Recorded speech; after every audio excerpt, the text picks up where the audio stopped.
I'm strong, but not that strong. I got you. Don't worry. I got you.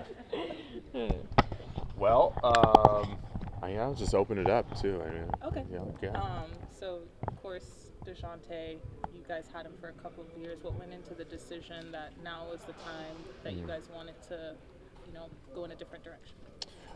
Just evaluating where we're at. It was a hard decision. It was challenging. We knew that where we ultimately want to be was going to require some challenging decisions. Just not being at that point currently where we felt like we can continue on with what we have. So, wanted to reshape some things, and this is an unfortunate part of the business. DeJounte is a fantastic player, but we're excited for him and his journey on in New Orleans, but we're also very excited about the guys that we got back. Got a few assets with it too, which are going to be helpful for us to continue to build. So, I wish him nothing but the best. He and his family have been great with us.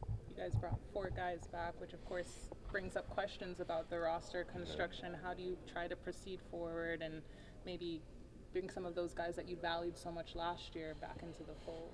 Yeah, I mean, we're definitely going to be in a roster crunch right now. We're obviously over the amount of players that we can bring back. So from now until, start of season, we'll have some more tough decisions to make. One of those is Bruno. You guys extended the deadline for his decision to today. I mean, what's the decision? So we're actually working with this camp to push it back again, just to, create some flexibility, see if there's something that we can continue to do, and hopefully it works out. How do you feel about Dyson Daniels? I feel great about him. He's playing with his national team for the Olympics, so that's been good for him. And feedback that we've gotten and the amount of film and in-person studying that we've done of him as a player really fits like what we're looking to do more and more of. So couldn't be more thrilled. Like, we're excited about his talent and his fit for us. What about his game are you particularly excited to get? His defensive versatility is something that really stands out. His shooting has gotten better. It's something that we think we can get an uptick in him as time goes on with his development. So if we're able to help him stay the course defensively and then give him some offensive adjustments there, turns into a real player. When you have to make a move like trading DeJounte, given the fact that you made a trade for him just a couple of years ago, do you look at that as a failure, or how do you kind of view it? Not at all. I absolutely not. I look at it as, at the time we had an opportunity to go get a really good player, and for where we're at, we wanted to take a chance to make it to the next level of what we were trying to do at that point in time. I think that at this point, right, it's the kind of what I said earlier. It's now faced with another challenging decision in moving him. But no, I don't see it as a failure at all, especially when you look at that and go, okay, what are some things that we learned from that? What are things that worked out well? What are things that didn't work out well? But I think going back, we would definitely take that risk again. Obviously it's a business, but how difficult are decisions like that, especially as Caleb was talking about, you made a trade for him just a couple of years ago? It's very challenging, like all things considered, and new context with like a cap environment and how you're able to build out the team. Looking at what assets you have for the future. It's a challenge, and good players like DeJounte don't come around very often, especially available at the time that he was. So, it was our evaluation, and I think it was a great collaborative effort for all parties involved, and that's where we landed. You mentioned being in a roster crunch right now, but where do you feel like you guys are at when it comes to building for the future?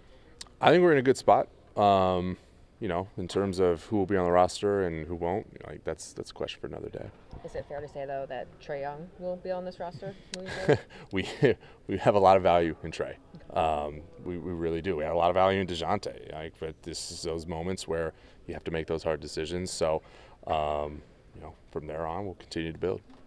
Some of the assets that you guys were able to get back were a couple of potential draft picks. Just how much flexibility does that give you for not just next year, but the next couple of years?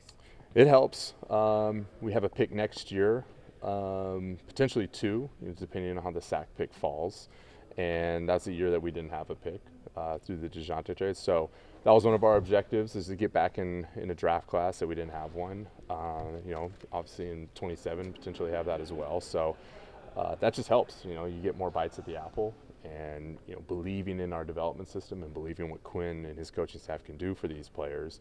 Having draft picks is essential. You were asked about, Bruno, you have created some more depth at the 4 and 5 with some of these new guys that are on the roster. Mm-hmm. How does that affect your plans, especially for Capella, for instance?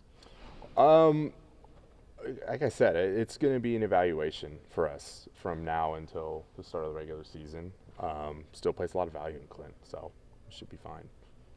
You talk about Steph Landry signing him to his two-way deal, and what you see in him as well for that to happen.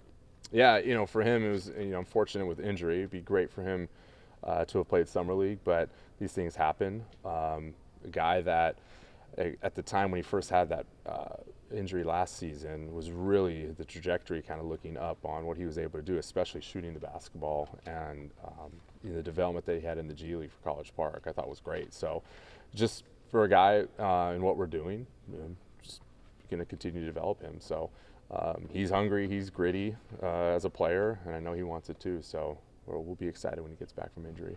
Player development's always important in general, but when you look at your situation where you're hard capped now and your roster's full, Mm-hmm. how important is it for you to have some of these young guys be, good parts of the rotation next year? Development is crucial, I think, in a new captain environment right now. When you have limitations on how you're going to be able to roster build, that leaves you with the option of changing your roster through development. So that's a strong emphasis for us. And our expectations for our players is really in that same vein, like grow, develop, learn, put the work in, and we'll let the results be what they are. What do you want to see from Zach and Nico in summer league? Get more and more integrated, accustomed to actually playing a new style of basketball. I mean, it's one thing to go from college to the NBA, but coming from two completely different countries and playing at this system, I was talking with Juka earlier about it. He's like, there's so much spacing, there's so much things that potential out there. I'm like, yeah, man, you'll have at it.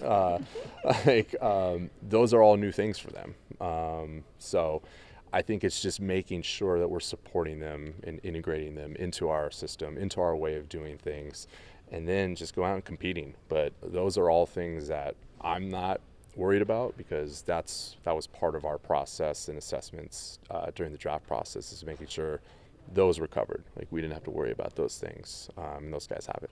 When you drafted Zach, you said part of the plan with him is to add some weight to him. Like, what's the potential there? Like, with his build, how big do you think he could be there?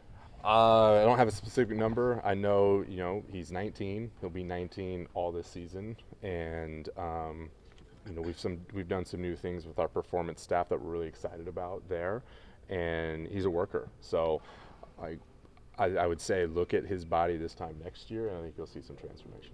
We've had one player come over here and talk about his shooting, and I talked to another player who said, "Wow, he's more as a ball handler than I expected." What has this first week of him on the practice court been like for you to see everything that you were expecting?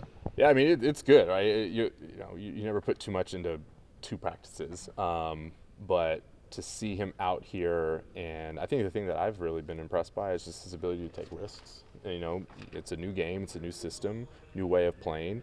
So for him to step into that more and more is crucial for how he's going to evolve as a player, and we're going to help him through that. So, yeah, the shooting, as I mentioned before, even through the draft process is one of his superpowers. Like, he's able to shoot that ball, and he's got real size, and he can defend as well. So some of the ball handling stuff will definitely come, but that's obviously something that whichever player that was, that we've seen as well. 2 more, please. With their seasons in Europe ending, so close to now, how many games do you expect them to play at summer league? I mean, it's hard to say. I don't anticipate them not playing. We want them to develop, and got to play to develop. What do you want to see out of this summer league roster as a whole?